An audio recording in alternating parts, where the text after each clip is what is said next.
So hi, I'm Ricki Lawal. I am 28 years old and I am a scent curator and candle maker. I run and have founded Self-Made Candle. Self-Made Candle is a wellness brand that's designed for products designed to be used more than once. So we have dual use candles and candle making kits so that once they're done glowing, you can grow your candles with our plantable seeded poppy labels. I'm really passionate about all things sustainable and mental health. So it's great to be able to put those two together into a product range in my business. I didn't really like working in big corporations, I'll be honest. To join a scale up, so it's like a startup backed by private equity, is where I learned actually about how much of a disparity there is in the startup world when you're Black versus when you're non-Black, especially from a finances perspective, like from funding to even just having like Black employees in scale-ups.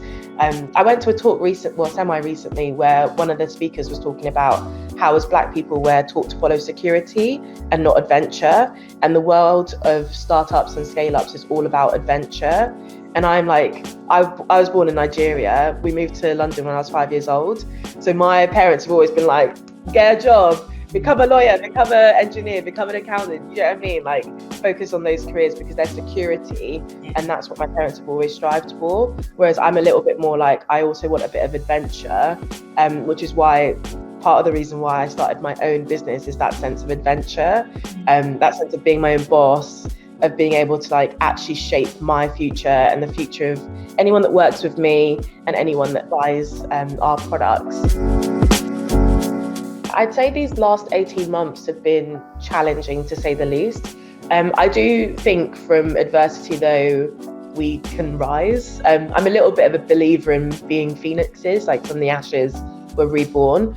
But I think for me, because I can't speak for the whole Black community, for me, I found the last 18 months to be exhausting and tiring, but I've also found them to be like an additional like drive to just keep going and to just keep trying. I think as a Black woman, I've faced like a ton of setbacks or knockbacks in my career to date, in my life to date. But if you let those things affect you, like, you wouldn't be able to do anything. I do feel like these conversations have been really important.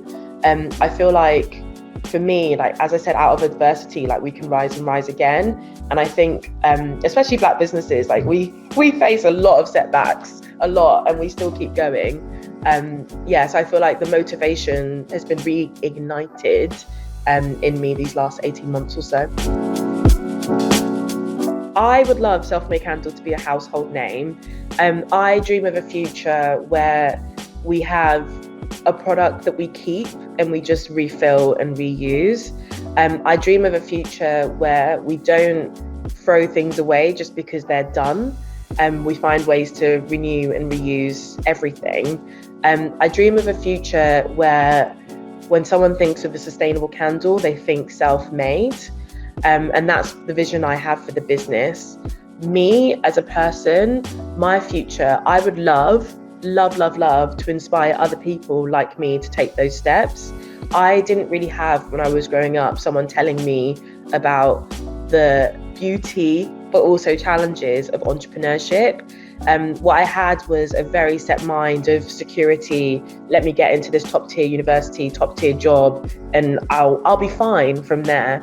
But what I want to do in the future is be that inspiration of change, be that inspiration of adventure, and then hopefully inspire the next generation of people to do even more than me. Like, that's what I want. I want people to just keep doing more than me. Take the Black British Voices survey. I myself have taken it, and I think it was actually really insightful for me to even just reflect on my thoughts and views on my experiences to date and the wider community's experiences to date. I think it's really important to have our voices heard. A lot of times organisations, government won't take action unless they have the data to support it. And what better data than data that comes directly from us? So I think it's really, really important to have our voices heard and for people to take the Black British Voices survey.